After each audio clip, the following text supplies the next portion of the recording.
Namaste, everyone. It is me, Nina Sachs from Yoga Awakening Africa, and today I'm excited to be chatting with Debbie Gilligan from Like Cures Like. Hi, Debbie. How's it going? Hi, Nina. Good. I'm so excited to have you on board. We're going to be chatting all things swimming, yoga, homeopathy, and being a dietitian as well, traveling around the world and somehow keeping sane while having two little kids. Does that sound good? It sounds overwhelming when you put it that way, but it's really not that bad. Love it, love it, love it. So Debbie, why not tell us a little bit about kind of like your background, how you got to yoga, what inspired you to keep practicing, and then also eventually start teaching. Okay, sure. So I have always been really sporty, and as you mentioned, the swimming. I was a swimmer growing up. So through high school, I actually started swimming in high school and ended up representing South Africa in a few galas. So I was also a dancer, so I was quite busy. So I was really athletic and sporty. And when I finished school, I decided to study dietetics, and my initial intention was to become. Once I started realizing how much high maintenance sports people were, in relation to how obsessed they are with their diets, I sort of steered away from that a bit. I got a bit scared off by that, and actually went down the path of specializing more in pediatrics in children. And so after studying, I went to work in the UK for a while. And while I was there, I decided to go to Australia. So as crazy as I was, traveling the world and, going all over the place, and then deciding one day to move to Australia all on my own, not knowing anyone or how or what or whatever. I kind of had worked in South Africa as a dietitian, and then really enjoyed working in the UK as a dietitian, but found that I wanted to find a country where I could work like I was working in the UK, but with the Southern Hemisphere. So I went to Australia, and it wasn't quite so easy as I expected. Australia's got lots and lots of rules, and it took me a while. Yes, I'm hearing that more and more from people who've been there. It's like it's very regulated. There's not the freedom like we have here in Africa, especially kind of like before we were recording, you were saying, like you're originally from Zim, and I'm based in Mars at the moment, and it's kind of like freedom, do as you please. There's not much regulation. So yeah, sorry, carry on. And lots of people leave South Africa for that reason. But I think when you go to the other side, the grass isn't always that much greener, because although it's a beautiful land, stunning, it's really hard when you've got a background like we do with this African freedom, which I'll tell you the whole round circle, but basically as to why I'm back here. But in and after being there for a while, it was really challenging. I had to do lots of exams and things, and I think I just really depleted myself. I was still continuing doing a lot of intense exercise, so I was running a lot, and I think I was running for like 2 hours a day, until the point where I got to a point where every time I stood up, my hips would just collapse, and obviously I was about 5 then, and ended up getting diagnosed with osteoarthritis in my hips. And I remember going to see the doctor, and he said I could never do sport in my life again. And for someone whose sport was an intensity, that must have been quite a shock to hear. Yeah, it was a massive shock, and I cried for a whole weekend because I was like, who am I without that? And so at the time, a friend of mine that I'd met in Australia she was also quite sporty, and she had done some research, but she had done yoga. So she was practicing Iyengar yoga, and she had done a bit of research into this other style of yoga called Ashtanga yoga. And she explained to me, I think you'll really like it because you're so sporty, and this style of yoga is quite athletic. And I was like, yeah, whatever, it's yoga. And she did some research and found a teacher, And she took me to meet the teacher, and I said to the teacher, look, this is all the things I've been doing. There's no way I'm going to be able to do this. And the teacher, well, I mean, just this. And the teacher said to me, well, look, you're in a lot of pain at the moment. She said, give me a month, come every day for a month and just experience it. Don't do any running, don't do anything else, just do yoga every day for a month. And then we'll talk at the end of the month. And she actually showed me all these research articles about comparing yogis to elite athletes and how the yogis always cardiovascular fitness, overall health, all that sort of thing. So I decided to give it a go. And literally a month later, I think maybe say 2 months later, I was 100% pain-free. And I could go for a 5K run if I wanted to. And I've literally never looked back. I never went back to anything else extreme. And I just went with yoga going forward. So it literally changed my life. And actually more recently, so 20 years later, I had some x-rays and there's actually no sign of osteoarthritis in my hips anymore. That's amazing, so, hey? That is, I mean, that is just like a testament to yoga in the sense that, you know, if you've got the dedication and the passion for it, you can really use it to heal yourself in the best way. And also what it sounds like is like you had a really good mentor, like a really good teacher who knew you, could challenge you and said to you, you know, in that time, come every day for a month, don't do anything else. That you were willing to take that challenge on and give it a try, be open-minded about it. So an amazing story, Debbie. Yeah, and the thing that also really attracted me in the beginning to the Ashtanga, being quite physical and sporty, is that I loved the independence of it. So I loved that there was a set sequence of postures, and that you do one posture, and when you can do that posture by yourself, you get the next posture. And so she taught very traditionally in a Mysore style, which is where you come into the room and you do your practice in a classroom. But she advances you according to your ability. So it's not like the whole class does the same thing. And for me at the time, that was really what I needed.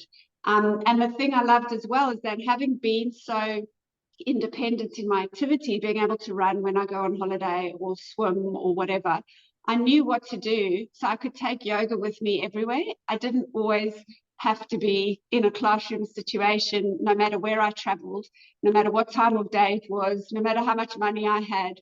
I had an idea of a sequence of postures I could do that made me feel better, that I could literally do every day. And that's what I did. It sounds kind of like from your background, I don't know if you know the 4 personalities by what's her name, Gretchen Rubins, Happiness, where she's got, what's it called, the upholder, the obliger, the rebel, and the questioner. And I kind of love these personality traits because, for example, like I'm a very big obliger, so I can meet outer expectations. I've always loved team sports, basketball, netball, anything like that, where there's a team, I can show up, I can participate, I can train for it. It's fantastic. Because I'm an obliger personality, I have literally no inner expectations. Like I can't meet my inner expectations. If I want to go for a run in the mornings, I can't do it. If I've got my partner, my husband with me, we can go for a walk. Fantastic, because I've got him, and you know, we'll do it together. But for me to motivate myself to do something myself is really, really difficult. Whereas you sound like you're like a complete upholder in a sense that outer expectations, like, you know, if there's a team that you need to show up for, you can do that. Inner expectations, if you want to do something yourself, you can do that as well. And I don't think there are a lot of people in the world who have that. So I think you're really lucky. I think there are quite a few like rebels who like can't meet inner expectations and can't meet outer expectations. Like my mom, you know, she hates group work or teamwork, and you know, unless she really believes in something, she won't actually do it. And kind of like the fourth type of personality, the questioners, while I'm at it, as Gretchen explains, is like if they know why they're doing something, like the external, they don't want to be held accountable to outside people, but if they know for themselves inwardly why they want to do it, they will do kind of like an activity or whatever the story is. So kind of like, I suppose where this is leading me into is with this ability to kind of like know what you need to do and be able to do it and have the self-motivation, do you find it very easy to kind of like wake up in the morning, jump out, do what you need to do? And so that is the one part. And then the other part is kind of like with the work that you're doing with the dietitian and the homeopathy, especially at this time of year, do you find that some of your clients really struggle to stay like up with their practices or what they want to be doing? Kind of like, have you noticed that a little, that there's certain people who are able to, and there's some people who kind of just need a lot more mentoring by you to help them along? So yes, I agree with you. I'm definitely that type of person. I've always been like that. Younger person as well, easy to get out of bed. It's a bit harder now, but that's another story. But interestingly, something I've come to learn over my years of practice and in my homeopathy practice is it also depends on the contrast in your life. So it depends on when something goes really badly or when you're in a situation where you feel like you don't want to be feeling. And I find that drives people to take action as well. So when you get to, so it depends, you want something. So despite the personality traits, yes, it's easier for some personality types and harder for others. But if you have a very real problem, it's like, and you really want to feel better, I find that's motivational as well. And then it's like, once you start feeling better, that's what keeps you going. So even on the days when it's really hard for me to get up to practice, I know how good it feels after my practice. And I suppose in a way, it's almost like a bit of an addiction. I like to say it's a good addiction, but it's sort of that feeling at the end of the practice that when you've done it consecutively for a while, you know what that feels like. Similarly to feeling good. So when you eat well and when you do things that support and nurture yourself, you feel great. And that's what keeps you motivating. So the thing that I work with people is just that initial getting them into that cycle, because you don't know what you don't know. If you don't know how good you're capable of feeling, then it's harder to motivate yourself. And I think you touch on such a vital point there. It's kind of like, if you know why you want to do something or that you're doing something, that you have higher motivation towards continuing and doing it. If you're just doing it because someone said, it's a good thing, you know, like if your friend would have just come to you and said, you know, yoga is going to be good for you, it's going to help you, you know, with your hip story.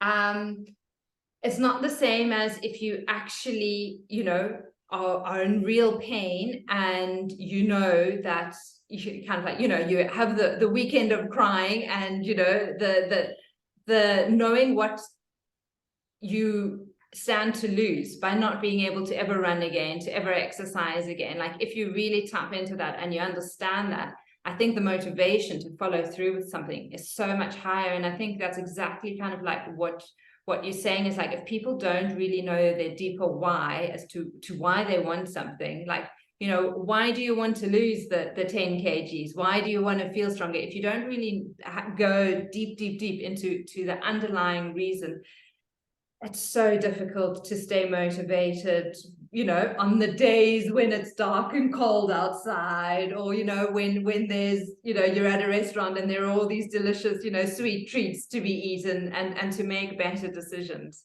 Yeah. So on that note, that's actually how I've kind of started to work with people is, so from a dietetics point of view, I've worked in South Africa, I worked in the UK, I worked in Australia as a dietitian. And what I started to realize is that, you know, according to the textbook, there's all these foods that do all these amazing things. But why was it that I was sitting in front of every single patient and telling them what to do, but they just weren't doing it? And even if they were doing it, there's not a one-size-fits-all approach. And so that's why first of all, I'll get onto the yoga aspect, but even with regards to homeopathy. So I find that the homeopathy is giving a remedy to nudge the vital force or the energy to align you with what you need to do. So it gives clarity. So it treats you from the inside out. It kind of aligns, we call it the vital force, but in conventional medicine it would be called the immune system. To the things you need to be doing for you, in combination, of course, with yoga, because health isn't just an absence of physical symptoms. It's your mental, emotional, and physical well-being. And so I find that with the yoga, the homeopathy, and the dietary advice, that's what gives the overall kind of picture of helping people to deal on all levels. You can't just deal on one level. So you can't just do physical practice without going into the spiritual emotional, and you can't just do spiritual emotional and eat McDonald's every day. but doing combination draws you towards what you need for you. And you know, people also have a very false sense of what they think they want to be based on what they see in an advert or on TV. But we've lost that ability to just age naturally, and it's okay to have a bit of gray hair and a few wrinkles, because that with that comes wisdom, and we try to hide and cover it up, and the more we suppress illness on all levels we create. So so health is also about, well, I find yoga helps you to just come back to your true you and who are you and what do you want.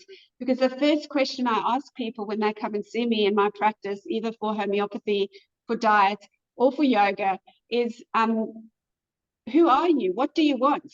And very few people can actually sit down and write a list of what they want their life to look like, because they're so caught up in what everyone else is doing, and they've got drawn along for various reasons. It's not a judgment, you know, we're so complicated as humans. But once you start developing clarity about what do you actually want, who are you? Are you the team player, or are you the individual person? Are you an extrovert or an introvert? And it doesn't matter. Are you a combination of both? It doesn't matter really what it is. It's okay to be you. I think you raised such an important point, Debbie, and kind of like this is, I run a club kind of like called Awakening in a Rhythm, and this is kind of like where people come together, and it's answering exactly kind of like what you're saying. It's like, what does your future identity, your future self do? You know, what is she like? You know, how is she acting? How's she feeling? And it's kind of like taking that future view and realizing, you know, what that person is.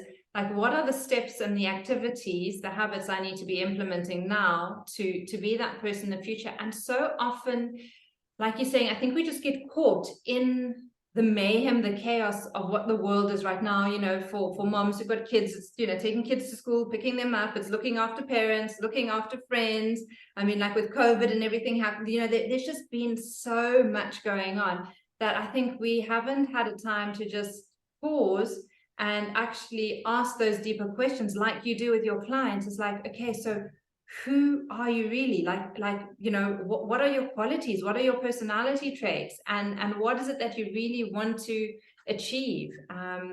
Because like you're saying, it's not just the mental and the emotional and the physical. In a sense, I'm going to throw in, like, there's also a bit of a spiritual aspect in there. It's like, what is your purpose in life? Like, we all have a little bit of a purpose, and if we don't know that, then then we like float around in this in between space. Be your true you, rather than be what other people want to be and want you to be. And the thing that I also find, even in the natural world, is we get so attached to things that it becomes obsessive. So for example, a diagnosis doesn't, in conventional world, we sort of think that if you've got that, that's what you've got and that's who you are.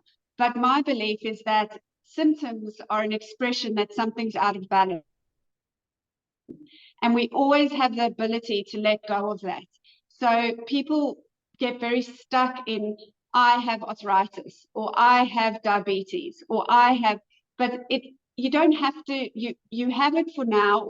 I don't even like people to tell me diagnosis. I go, what are your symptoms? Because even someone with a cold, you know, someone will come to me with a cold and they feel all clingy and weepy and want cuddles, and they've got clear mucus. And the next person comes with a cold and they've got thick green mucus and they want to be left alone and they have no appetite.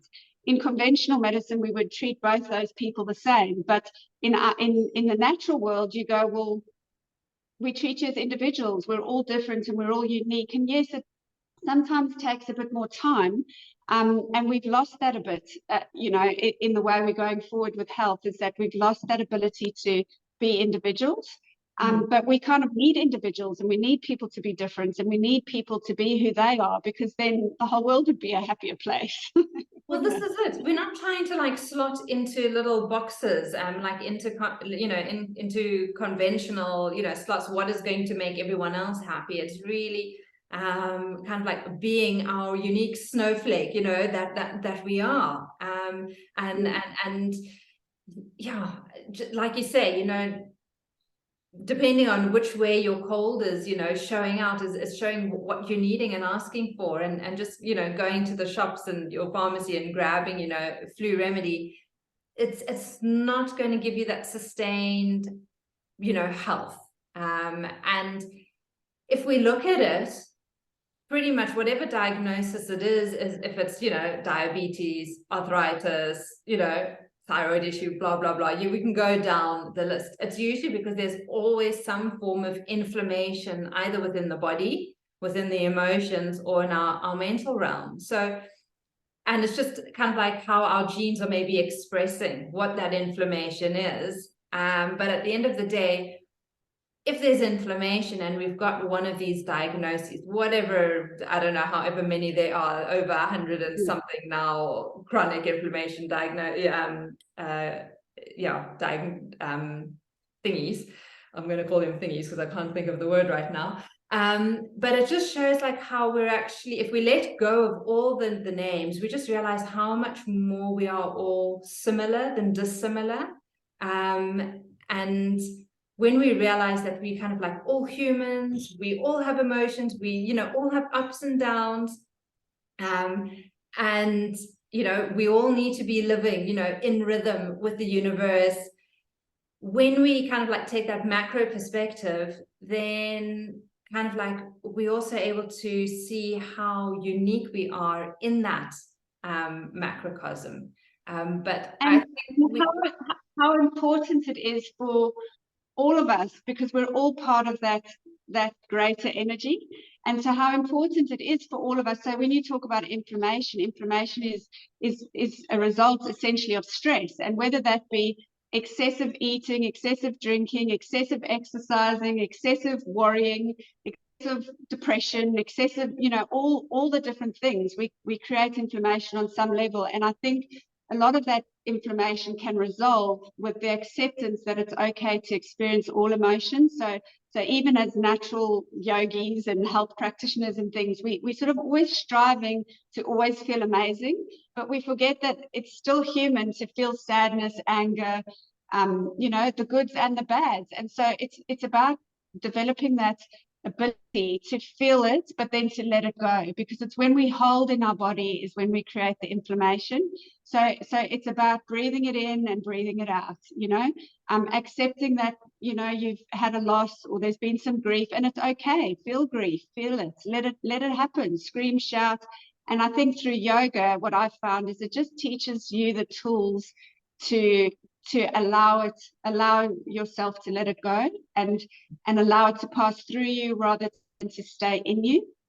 And I think also that the only thing with expressing his emotions, you know, if you're angry and you want to scream and shout and hit things, if you've got the tools that you've learned from yoga to deal with that, rather than putting that on somebody else, so we're not causing harm to somebody else, we're learning tools to still allow us to experience an emotion fully, but without harming someone else or ourselves, really. So, and it brings back to the principle of ahimsa in yoga, which is kind of like non-violence. It's like, can you express yourself in a non-violent manner? And we do need to express ourselves. You know, we all get frustrated, we all get sad, we all want to have that weekend where we just want to cry. And it's important that we don't try and be like, it's all okay and I'm happy and jolly, but actually allow ourselves to step into that space and honor it for what it is, but then also not end up lingering there and having a pity party,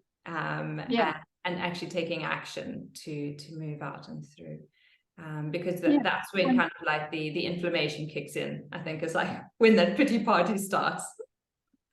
And, despite, me telling you about being independent and loving the Ashtanga, but what I've found, so we were just talking before as well about how do you manage to keep that with you everywhere you go. But what I've found, so I've lived in a few different countries and recently just moved back to South Africa and had the 2 kids. But the one thing in my life that always stayed constant was my yoga practice. And so even through having babies, I just made that commitment to get up half an hour earlier, just to have my me time in order to be a better mum. And obviously I'm not perfect and it wasn't exact every single day, but it's the one thing that I could always rely on to give me some space. I've had situations where I've had to maybe live with other people for a while, but I could take my mat even if it was just at the bottom of the bed in the morning and do half an hour. Moving countries again, it's really helped get me into another community of like-minded people. So it's so much easier to integrate when you're doing something that you're drawn to and that you like to be around, but then wherever you go in the world, there's a yoga school nearby that you can get into, and the people are like-minded and welcoming and caring and kind and all the things that we strive to be. So that's kind of, I don't know if I'm getting that message across properly, but it's great to have that community that no matter where I've been in the world, where we share similar values. And I love what you say, because I think that is such a vital concept, this idea of being in community and not being isolated. And when we travel, there often is a lot of isolation, and kind of like when you're in community or you find a community, I'd love you to speak to this a little bit before, like, because I know we need to go, but I just want to touch on this one, is like, when you were traveling kind of and in Australia, kind of finding then a yoga community there, like what did that mean to you to be with those like-minded people? Like how do you find that it supported you through the challenges you were facing during that time? And maybe even when you came back, I'm assuming you probably practicing by yourself, maybe teaching. I don't know if you're still hanging out with Yvonne or going to some of her classes. Yeah, so basically, I guess over there, something that the yoga community made me realize, I remember when I went on my first yoga retreat, and coming from South Africa, it has changed a bit. I've been gone for 15 years. But when I first left, I had this mentality about, recycling and contributing to the recycling. I thought, what's the point? It's only me. I mean, look at all these people. How am I going to make a difference? And through the yoga community, realizing that there were so many people doing recycling and, trying to buy more natural products and chemical-free products. And then I started to realize that it wasn't just me. And if there were 10 of us in my area, what a massive impact that had. But and more. So from that perspective, it made me feel like I wasn't the only weirdo trying to save the planet. There's actually quite a lot of us, and it's impactful. And then in coming back to South Africa, I unfortunately came for my dad got really ill and unfortunately we lost him. And I lived in Pretoria when I previously lived in South Africa, so Cape Town is new to me. And my sister-in-law told me about Yvonne and her yoga school, and I went there feeling really down and miserable, but I got on the mat and I did my practice, my one familiar thing, but around other people who do the same familiar thing. And it was just the most amazing support. They didn't even have to say anything. In fact, initially I didn't even tell Yvonne what had happened, but just being on the mat, and everyone's so intuitive and sensitive on that energetic level that it's like everybody just knows. And you don't actually have to talk about it. I found that with yoga as well, and teaching yoga. For example, patients suffering from depression, sometimes it's too hard for them to talk about it.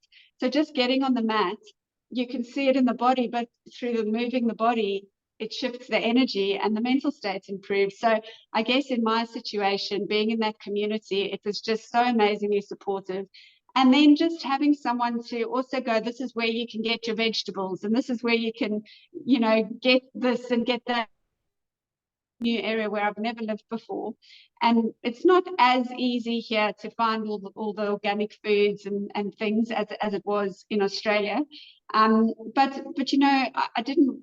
We kind of got on the cycle really quickly, just by having all these like-minded people doing all the things that I was doing, and it just facilitated that process of integrating. It just sounds like it's so much easier and faster. It's like you could have probably done it all by yourself. You know, you could have found where to find the vegetables. You could have found, you know, where to go shopping and, you know, where the coffee shop is. But by just going to a class a couple of times, all the answers are laid out there for you, and it didn't require any hard effort or motivation on your behalf to do that. And I think that's the power of like communities. It's like when we're in the right group, it's so much easier, and we can get to our end result so much faster. And we also learn about a whole load of other things that we didn't think we needed. You know, it might have been like, you know, there's an amazing massage person, or this, that, or the other thing, which probably wasn't even on the radar originally. But being in that group obviously does open up. And that's why I think it, you know, being in clubs, in groups, in yoga communities, whatever it is so empowering and uplifting, because it makes it so much. And like, obviously, you know, a lot of them have come to see me for homeopathy and diet, and I've, as you say, I've been able to go for a massage with a person, you know. So it's sort of like, even from a business perspective, such a supportive group. And from 2023, I will be teaching again there at the school. So I took a bit of a break from teaching while going through, you know, the grieving of my dad passing, but back on track. My yoga, I just focused on my own practice, and will be teaching again. But I do have a little practice set up, and Yvonne and all the other yogis there have been amazing at referring people. And yeah, so it's just that working together, that as a person coming and being new, it's just, I feel like these are my people, and I've only been here for, you know, just about or in Cape Town probably for 9 months or something. Yeah. I mean, it took me much longer to integrate into Australia when I didn't have that community. Obviously, it's a whole different country, but it took me, it actually took me years, and I probably only, I mean, the reason why I went on to study yoga, besides all the amazing benefits it had for me, is wanting to integrate and study with other people in that community, and yeah, integrating into something that I was part of, and not South African dietitian. You know, I did my teacher training, yeah, there. So that also grew my community and made me belong and get to know people more. And but it took a lot longer. Yeah, and it also just speaks to kind of like when there's passion and purpose in something that you really want to do, you make the time and the effort to do that. And probably if you were doing yoga before you got to Australia and you had found a community when you're there, you probably would have adapted so much more easily and quickly. 100%, yeah. With 100%. That. Yeah. So I just wanted to kind of like touch on and just say again, you know, I'm very sorry for your dad's passing, but what I wanted to acknowledge is that, and a lot of people I think don't do this, is they don't take time to allow that process to work through them. You know, they think that, oh, you know, I've arrived, I need to be working, I need to set this up and do that. And you've actually, you know, kept to the foundation of kind of like, you know, what you're doing with the homeopathy and the work as a dietitian. And then kind of like, okay, when the time is right, more on an energetic level, like you're saying now for 2023, you're going to bring that into, you're going to start teaching again, which is going to be such a beautiful thing for students to be able to experience in the new year. So kind of like maybe my ending question is kind of like, what does 2023 hold for you? What are you excited about in 2023? Yeah, so I'm excited about getting into more teaching. I'm going to be doing, I do consults. I still work a lot in Australia online. So I do online and in person. I've got a little clinic set up, and then I will be teaching some classes. And I really am excited about, I'm going to start doing a few courses as well. So like homeopathy at home courses. So so teaching people to, you know, they get their little kit, and empowering people to take responsibility for their own health.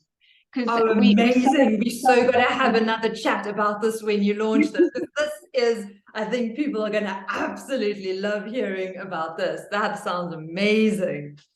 Yeah, so you don't always need to, you go to appointments and things for the bigger things, but if there's little things you can do for your kids, especially as mums, the best thing ever was, when the baby falls over and you can give them a little remedy that's gentle and subtle, like hug to support them through when you're not there, but teaching people more on that level. So more group teaching and empowering people to take ownership of their own health and being able to do something themselves before they have to outsource.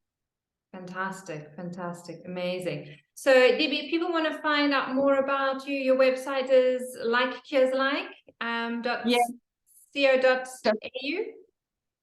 Yeah, so I still have my Australian website, which is lclhh.com.au. My South African website has been built and it will be ready to launch probably sort of end of January. So there will be another one. But if you just look up Like Cures Like Holistic Healing, cool. I'm on Instagram and Facebook as well. Again, I took a break from that through this process, and I just wanted to say it hasn't necessarily been easy, but I'm so thankful I had all the tools I had to support me. But I don't want to portray an image of the fact that because you do all of this, it's all perfect and you feel amazing. It literally, there's been real ups and downs. But I am so grateful that I've had all the tools to support me in that kind of more sort of real way, rather than suppressing and just hiding it. Debbie, thank you so much for coming on, for being you, for being honest and open and just so absolutely beautifully authentic. I have absolutely loved chatting to you. We definitely need to have you come back on. So let me know when you're launching your homeopathy home care course, because I think that'll be fantastic for people to find out more about. And we'll share all your details in the notes in the description. So if people want to get a hold of you, they can do that. So from my heart to yours, thank you so much. It's been an absolute delight. Thank you, Nina. Lovely to talk to you. Thank you.